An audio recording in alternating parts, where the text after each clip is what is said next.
Kebenaran yang absolut, kebenaran yang hakiki tidak bisa terganggu oleh perilaku sosial. Bukan masalah seakan-akan hadis ini membolehkan zina, itu tidak mungkin. Inna wa la ya'muru bil fahsya. Allah tidak akan nyuruh hal yang buruk. Tapi saya beri satu logika, satu analogi. Kalau rektor Al-Azhar kamu tanya, 1 tambah 1 berapa Pak Rektor? Pasti bilang 2. Kamu tanya Amrozi ya bilang 2. Kamu tanya Pak Ahok ya bilang 2. Kamu tanya Anies Baswedan ya bilang 2. Tanya Pak Nusron dia jawab 2. Sama, semuanya jawab 2. Karena kebenaran hakiki pasti absolut. Sekarang misalnya gini, ada ronte dari dulu Doli misalnya. Kamu tanya, Mbak, 1 tambah 1 itu berapa? Pasti bilang 2. Jangan kamu mentang-mentang imam masjid. Saya tak jawab 3, saya kan imam masjid. Masa sama dengan lonte? Tidak bisa, kebenaran absolut itu pasti sama. Mbok rektor Al-Azhar sama siapapun ya jawabnya sama. Paham yang saya maksud? Sebab itu kadang Nabi ngendikan wa'in itu la ilaha illallah itu kebenaran absolut, lebih absolut ketimbang 1 ditambah 1 2. Sehingga kebenaran absolut la ilaha illallah itu nggak bisa terganggu oleh apapun. Paham ya maksud? Nah itu maksud qad tabayyana rusdu minal. Kita tanya rival politik. Pak Jokowi kamu tanya 1 apa 1 ya 2. Pak Prabowo ya bilang 2. Bukan karena rival politik. Tadi Pak Jokowi jawab berapa? 2. Ya udahlah 4. Tidak ada seperti itu. Itu disebut qad tabayyana rusdu. Nah kembali ke ide tadi, ide bahwa wukuf boleh di mana saja, terus boleh tidak syawal, itu udah ide. Sebenarnya sampean mikir saja itu sudah kriminal. Berarti sampean ngapalkan pikiran salah ya. Karena kalau kita diskusikan itu lucu sekali, karena ya itu sudah begini loh kaidah khilaf itu. Saya kasih tahu. Walaysa kullu khilafin jaa mu'tabara illa khilafal ladzi hadzum minan nadhari. Tidak semua khilaf itu dianggap satu khilaf, satu perbedaan pendapat kalau kualitasnya nggak sama-sama mutu. Kalau yang satu nggak mutu itu nggak dianggap khilaf, nggak level. Itu tadi misalnya Imam Ghazali ngendikan begini, qala al-Ghazali gini-gini. Pasti saingannya ya qala Nawawi atau qala Al-Qurtubi atau qala siapalah. Jangan qala al-Ghazali terus kamu saingi menurut ustadz dari Solo, dari Jogja, wah ya udah level masa Imam Ghazali disaingi. Itu ya aturannya seperti itu. Ini jelas. Rasulullah sendiri yang ngendikan al-hajju arafah, bahwa syarat sahnya haji adalah wukuf, dan Nabi menyebut arafah. Tentu kita tidak pernah memperbandingkan apa yang disabdakan Nabi dengan yang jadi pikiran mereka itu. Kalau mereka alasannya karena orang bergumul di situ, di Mina, di Arafah, gara-gara waktunya sama, titiknya sama, terus terjadi kematian gini. Apa yang nggak wukuf di Arafah itu hidup semua. Itu kan kayak dalilnya orang rokok mari cepat mati. Oh, sing ora rokok ya mati. Orang-orang jil juga mati. Orang-orang liberal yang pikirannya katanya ingin menyelamatkan kehidupan juga pada akhirnya mereka mati. Mendingan mati di Arafah, keren di tanah suci. Bodoh usah begitu. Sebenarnya begini loh, mereka itu menjadi salah karena nggak mau ngaji fikih secara serius. Saya itu memang menyesal sekali ya, kenapa sih orang wukuf itu kok dungani suwira barbar itu memang sakiliane. Boy dongo itu yakin pangeran apian sedilu itu tetap dituruti gitu aja, gak usah lama-lama. Ya kata hikam kan gitu, ngelingno pangeran udah suwi-suwi, sing perlu dielingno sing iso lali, pangeran iso lali kok amen mbok elingno wae kan gitu cara madzhab hikam. Makanya kata madzhab hikam kan gitu, wa inna ma yunabbahu man yajuzu alaihil ikhfal, yang boleh diingatkan yang mungkin lupa. Tapi kalau masih ingat ya sudah tidak usah diingatkan lagi. Doa itu sekali saja. Saya ini termasuk korban kitab hikam. Loh, saya itu berkali-kali ke Mekah. Itu saya kalau dongo itu pertama di multazam berdoa. Itu saya sebagai santri ya pas di multazam ingin berdoa lagi, tapi mesti spontan itu ingat hikam yang boleh diingatkan yang mungkin lupa. Akhirnya bilang ya sudah tadi Gusti, ya gitu dok. Di putaran ketiga bilang tadi loh Gusti, gitu terus. Karena memang saya malu mengingatkan zat yang nggak mungkin lupa. Tapi sampean jangan ikut saya, ini kriminal. Ini termasuk sisi-sisi kriminal ilmu saya. Tapi ilmunya ada, sampean cari di hikam, wa inna ma yunabbahu man yajuzu alihil ikhfal, yang boleh diingatkan yang berpotensi lupa. Mungkin Anda punya dalih, wah aku donga mau nunjukno butuh Gus, tapi ra kepen disembadani. Ya alhamdulillah nek ngono. Tapi tak pikir makom sampean tidak seperti itu, tetap kepengen disembadani. Lalu pertanyaannya kemudian, kalau kita ngikuti fikih, sebetulnya nggak perlu menumpuk di Arafah. Sama cari di takrib, di muin, di semua bab fikih. Wukuf di Arafah itu sah dan tidak perlu muksun. Walau mutarodidan, meskipun hanya jalan-jalan. Bahkan di Fathul Muin diberi walau lagi, walau fitolabi abidin. Moro Arafah, golek duit ceblok atau golek apa, ini ya sah. Lu andai kan semua melakukan itu mau ngesif muter saja kan selesai kan. Mari terus dodongkrok di situ lama-lama. Iya enggak? Zaman Fathul Mu'in dihentikan walau mutarodidan, lewat tok itu sudah sah. Bahkan walau fitolabi abikan, meskipun tidak punya niat wukuf, pokoknya ke situ ya sudah nyari-nyari apa gitu. Sing mari menumpuk gara-gara semua itu ingin ideal. Wah mumpung di Arafah, ngentekno Tegal, ngentekno sawah, wah sudah. Makanya kalau haji itu sama orang yang ngedol Tegal mesti seru itu. Wah itu nangis ya. Haji be orang alim atau orang KBIH gak iso nangis karena malah badi kan, dia kan nggak pati iso nangis mesti itu. Nah ini kan, nah ini penting saya utarakan. Jadi andikan orang itu ya haji kayak orang-orang alim. Setahu saya orang-orang alim kalau haji ya biasa saja, sekadarnya. Karena ya dia tahu ini masalah karena nanti ganggu yang lain, sekadarnya. Karena kita ini berlebihan, akhirnya menumpuk di situ. Padahal fikih zaman dulu sudah mengatakan walau mutarodidan fitolabi abikin, jelas itu takbirnya. Masih ingat atau tidak takbir itu? Harus ingat kalau. Jadi ini kan problem kita lagi-lagi tidak hafal, kita tidak menguasai ngotok fikih. Saya dulu sinau Fathul Mu'in, makanya Gus Zofur itu cerita, kita ini hidup, Gus Zofur sering cerita ke saya, kita ini hidup berkah. Zaman saya jenengan itu rata-rata teman-teman Fathul Mu'in itu setengah hafal i'anah. Ya karena kompetitornya ya baik, peminatnya ya baik. Dulu saking senengnya Gus Naji sama ilmu itu, beliau pernah ikut Fathul Mu'in era saya. Padahal sudah dari Mekah lama. Saking senengnya ilmu. Jadi kita dulu biasa diskusi dengan Gus Naji, dengan Gus Zofur karena saking senengnya ilmu. Ya itu tadi. Karena memang ilmu itu asik. Tapi kita ini belajar fikih itu tidak seperti itu. Kita sudah kayak, ya sudah kayak orang-orang yang nggak mau fikih. Wong nak ndonga ning Arafah gini-gini terus, ya hanya gitu-gitu dok. Tidak mikir kalau ganggu orang lain itu begini juga dipikir. Itu satu. Jadi menurut saya, sampai jangan pernah terlintas bahwa pendapat jil atau apa saja itu pendapat. Walaysa kullu khilafin ja'a mu'tabaro illa khilafal ladzi haddu minan nadhari. Tidak semua khilaf itu kita hitung khilaf kecuali yang kualitasnya sama. Kecuali begini kualitasnya agak sama. Misalnya sholat jenazah. Sholat jenazah itu trennya kan mayit di depan, terus imamnya itu di belakang. Nah itu boleh, ada ulama mengatakan nggak apa-apa. Sholat jenazahnya di depan, mayit imamnya di jenazahnya di belakang, imamnya di depan.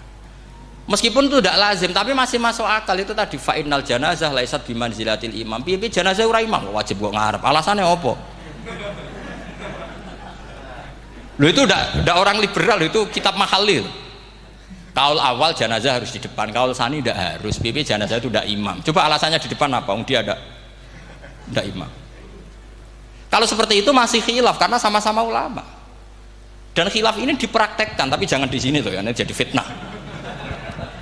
Saman tak cerita nih, saman kalau haji itu tiap ba'dal maktubah ada sholat jenazah enggak saman jawab saja. Yang pernah haji, tiap maktubah kan ada sholat jenazah. Itu jenazahnya di depan apa di kamar mayat? Loh, itu bukan goib loh, orangnya masih belum dikubur. Enggak saman jawab saja. Di kamar mayat, enggak semuanya dibawa ke depan. Artinya ada konteks tertentu, mungkin kauliku ya ono gunane dalam konteks Mekah karena orangnya banyak sibuk, ora kober gawa napa? Jenazah. Tapi dalam konteks Indonesia ya suul adab. Wong keren pisan kok ngarepe kok ora oleh gitu. Jadi ya kalau kiai kan biasa kok ngarep keren. Misalnya jenazah wong awam kesempatan sak ngarepe kiai yo pas mati kowe kok ora oleh gitu. Jadi cara kula itu kan. Lah iya misalnya ana wong awam goblok mati. Jenazah dak kok nguri. Dadi yo apa dadi ngarepe kiai pisan kok ora oleh gitu loh. Jadi menurut saya itu. Tapi kalau kamu mengatakan ini fardu ain, kalau nggak di depan nggak salah, alasan Anda apa? Ini itu udah imam. Yang wajib di depan kita ini kalau imam. Lah seperti itu khilaf, maksudnya cerita khilaf. Mutu, alasannya sama-sama mutu. Qailnya yang punya pendapat ya sama-sama mutu karena diceritakan kita mahali. Dan dipraktekkan di Arab Saudi, yaitu banyak jenazah di kamar mayat, tetap sholat apa? Jenazah. Gaib. Itu pernah saya praktekkan. Tapi sekali itu saja, mungkin tidak terulang. Pas kemarin Banafe Hajin. Banafe itu dekat jenazah itu tidak mungkin, banyak sekali. Gak sholat itu bengi-bengi tak ini nganti jam loro. Dan saya akrab sama beliau, sering guyon sama saya. Sebelum meninggal tuh berkali-kali ya masih keluarga sama saya, jadi sering guyon. Dulu sering guyon sama saya. Ya aku sebenarnya tenanan ini ya, sering ngandani saya gitu. Saya nggak ngira kalau mau wafat.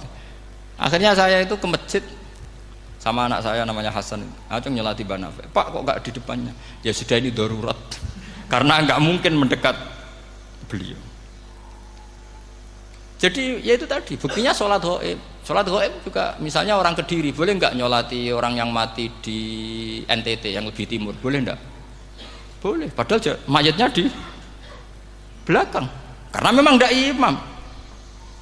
Lah kalau seperti itu khilaf, ini cerita kalau seperti itu khilaf meskipun agak-agak kontroversi tapi kualitasnya masih waras lah, masih bagus. Sampai kalau nggak percaya cari di Mahali di bab jenazah. Kalau mahalinya ada di Qalyubi, tapi jelas saya yakin itu ada. Saya tidak donan yakin ya. Kalau nu mulang, ya mulang terus tidak punya masalah ingatan. Jadi ingat betul kalau takbir itu ada gitu. Jadi saya ingat betul kalau takbir itu ada. Nah terus pertanyaan kedua dari Kang Anwar tadi itu memang problem ya. Tapi itu bisa diatasi lewat seni menulis. Biasanya kalau seorang penulis, apalagi di Indonesia itu kan gampang sekali. Kalau kata itu bisa bias atau majas kan bisa dikasih tanda kutip, dikasih tanda apa? Kutip. Itu memang nyata ya. Saya pernah berdebat berkali-kali lah. Saya kan satu tim ya dengan Pak Zaini, dia seorang profesor, juga pernah tanya Gus Wafi putrane Mbah Mun saat di Syria. Zaman itu saya Abdul Al-Buti masih hidup. Saya itu punya komunitas dokter. Ini cerita nyata ya. Yang dia tanya gini, Pak Bahak, kita ini ahli embriologi. Dan tidak pernah ada ceritanya ada segumpal darah dalam proses embriologi. Yang ada itu sekian zigot yang berhasil nempel di dinding rahim itu nanti yang jadi janin. Jadi kalau kita ngaji ada segumpal darah itu menjadi aneh bagi kita karena proses itu tidak ada. Ya saya jawab ya enteng saja. Ya kan yang bilang segumpal darah itu kiai kan tidak Quran. Makanya benar Kang Anwar tadi yang ngomong itu mufasirnya atau kiainya yang terjemah. Kalau Quran hanya bilang min alakin.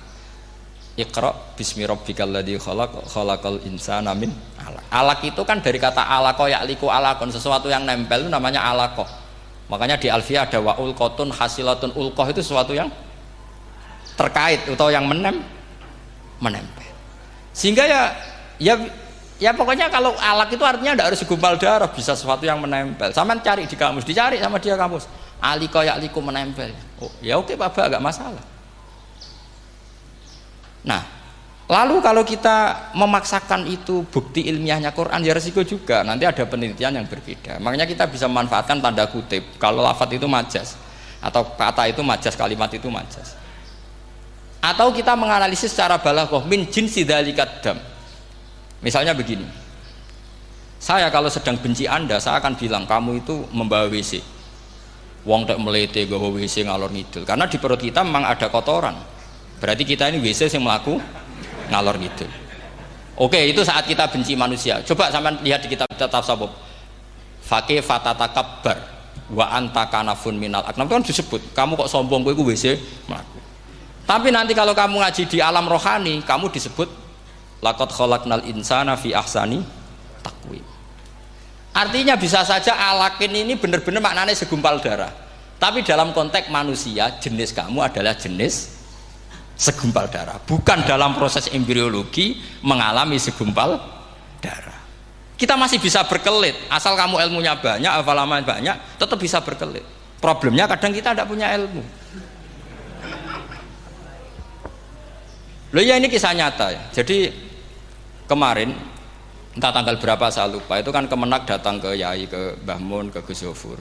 Di antara usul saya seperti itu, mbok terjemah Kemenak, kalau yang terkait sain itu dikasih bahasa yang bias, karena nanti kalau tidak bias, ini nanti ada penelitian kelihatan Quran dianggap loh ya, dianggap salah, sebenarnya salah yang terjemah, atau kita yakin sesuai ilmiah ternyata suatu saat ada penemuan yang berbeda. Kita bisa manfaatkan tadi seni menulis tadi, misalnya tanda kutip atau dipakai kata bias. Ya misalnya begini, contoh paling gampang tadi, misalnya kita bangga misalnya Quran terbukti benar ketika mengatakan wa ja'ala bainahuma barzakha wa hijra mahjura, antara air tawar dan air laut itu ada pemisah. Kita mungkin ya setuju nyari-nyari ayat tentang Big Bang, tentang apa ledakan yang dahsyat.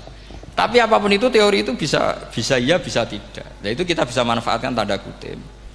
Atau seni pakai lughat. Saya beri contoh seni lughat begini.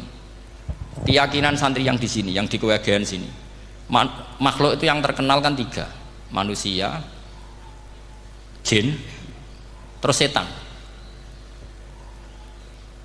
Sudah kan 3 itu. Keyakinan sampean manusia dengan jin sama apa enggak? Beda kan, katanya beda. Terus jin dengan setan itu beda apa sama? Enggak, sampean jawab. Beda, rata-rata santri fikih bilang beda, karena jin itu bisa mukallaf, bisa sholat, bisa enggak. Kalau setan pasti tidak sholat. Tapi pecinta orang sholat dia, kalau orang sholat datang penggemar dia, mau ganggu gitu. Nah sekarang pertanyaannya gini, lalu ketika para ulama mengatakan jin dan malaikat itu beda, jin dengan setan beda, tapi di Quran itu ada loh ayat fasajadu illa iblis kana minal jinni fafasaqa an amri rabbi, jelas ayatnya di surat Isra kalau nggak salah tuh, kana minal jin, karena ono sopo iblis iku minal jinni. Padahal tadi Anda yakin iblis dan jin itu tidak sekategori, tapi ayat itu karena minal jin. Caranya gimana? Gampang, sama cari di tafsir Baghawi atau tafsir Ibnu Katsir. Caranya adalah dianalisis secara lughat. Sesuatu yang enggak kelihatan atau yang gelap disebut jannah. Misalnya malam, kata Quran apa? Falamma janna alaihi lailu ra'a kaukaba. Karena malam itu gelap disebut jannah. Orang yang gila karena masturul akli disebut majnun. Karena madatul kalimah sama-sama jinnun. Madatul kalimah kan sama kan? Jim nun musyaddad berarti jim nun nun. Saya ulang lagi ya. Kalau malam disebut falamma janna alaihi lailu. Kalau orang masturul akli disebut majnun. Orang dalam kandungan disebut janin. Kullu dzalika yusamma bidzalik li'annahu mastur. Semua dinamakan itu karena mastur, tidak kelihatan. Nah, sekarang sampai tak tanya, iblis itu kelihatan apa enggak? Enggak. Berarti kalau kana ana sapa iblis minal jinni setengah barang sing ora ketok. Kecumanane minal jinni kelompok jin. Nanti kamu masalah dengan kiai Anda meyakini, "Lho jin kok iblis?" Beda. Jin itu iso ngaji. Ya gampang saja, kalau jin yang sakolen ya jin yang bisa Islam bisa kafir, tapi kalau kata jin yang dalam ilah iblis, karena minal jinni minal masturin. Faham yang saya maksud? Tetap bisa ada solusinya. Makanya ngaji itu jangan hanya Ibnu Katsir. Ibnu Katsir itu beliau hanya menjawab lewat riwayat. Beliau jarang bermain di lafadz. Tapi kalau sampean ngaji kayak tafsir Baghawi, kayak tafsir apa itu, subhanallah, ya Baghawi terus Bedawi, itu nganalisnya sering pakai lafaz dan itu menjadi mudah. Misalnya lagi begini, sholat kita ini ya sholat yang muftatahatun bitakbir, muftatamatun bitaslim. Tapi kita secara lughat jelas as-sholat lughatan ad-du'a. Dan ada lafaz di Quran yang nggak mungkin kita maknani sholat itu dengan makna sholat yang mustalah alaihim tal fuqaha, yaitu di ayat khud min amwalihim shadaqatan tutahhiruhum wa tuzakkihim biha wa sholli alaihim inna sholataka sakanul lahum. Muhammad, kalau ada orang zakat ke kamu, sholli alaihim, kamu harus mensolati mereka. Wong cek urip kok di solati, pasti maknanya sholli ai utulahum, kamu mendoakan. Terus inna sholataka sakanul lahum ai du'auka sakanul lahum, doa kamu membuat mereka tenang. Paham sih kalau maksud? Lagi-lagi kita, kalau Anda janggal secara ilmiah, ya sama seperti misalnya katanya bumi menurut Quran itu diciptakan dalam masa 6 hari, padahal menurut teori Big Bang sekian juta tahun. Lu yaumin itu maknanya tidak harus 24 jam. Kullahinin bisa disebut yaumin. Buktinya ayat yas'aluhu man fis samawati wal ard kulla yaumin huwa fi sya'an. Apa Allah memutus sesuatu nunggu 24 jam? Ekulakhinen wa kulla waqtin huwa fi sya'an. Makanya di terjemahan UII termasuk saya usul fi sittati ayam itu dalam 6 masa. Karena kalau orang bilang hari asumsinya itu 24 jam kali 6. Itu masih bisa, masih meskipun mungkin seperti itu, tapi ya mungkin tidak. Tapi kita masih bisa bermain kata gini, ku dinetralisir. Yaum maknanya khin. Napa maknanya napa? Khin. Kayak di apa? Yas'aluhu man fis samawati wal ardi kulla yaumin huwa fisa. Kayak di ayat lagi, limanil mulkul yaum. Allah tanya itu ketika di akhirat apa di dunia? Enggak, sama jawab. Di akhirat. Ketika nanti di akhirat Allah tanya, liman iku kedue sopo al mulku te kerajaan al yauma, limanil mulkul yaum lillahil wahidil fa inna fil akhirah laisa hunaka yaumun wala hunaka sa'a wala hunaka misalnya arbaun wa isyruna sa. Di akhirat tidak ada 24 jam. Istilahnya Allah ya limanil mulkul yaum. Paham sih maksud? Jadi lagi-lagi syaratnya hafal tadi.